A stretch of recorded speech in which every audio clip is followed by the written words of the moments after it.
Panne d'électricité massive, manifestations, menaces de Trump, que se passe-t-il en ce moment à Cuba? Cuba's a disaster.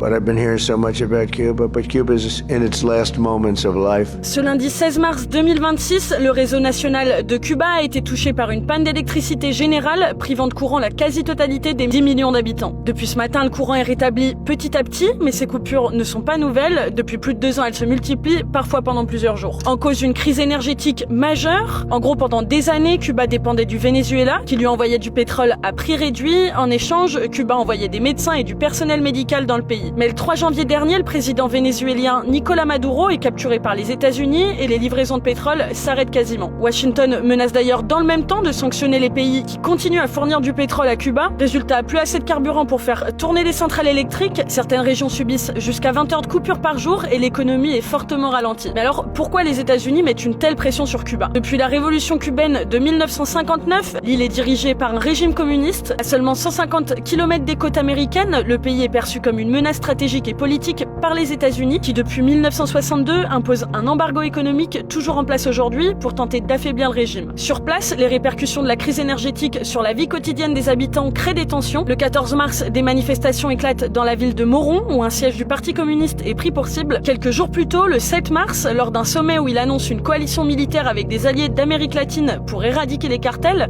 le président américain prévoit de grands changements pour Cuba. Cuba's a disaster.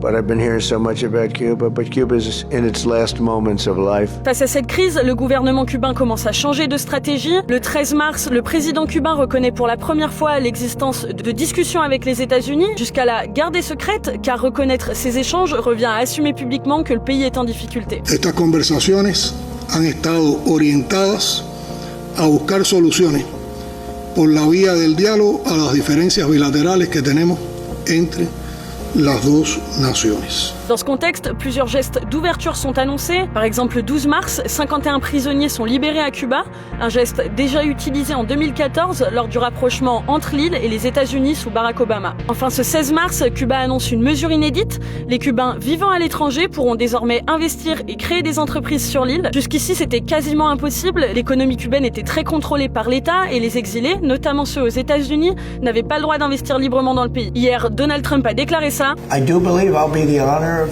having the honor of taking Cuba. That's a big honor. On vous tiendra informé des avancées de la situation de Cuba sur Brut.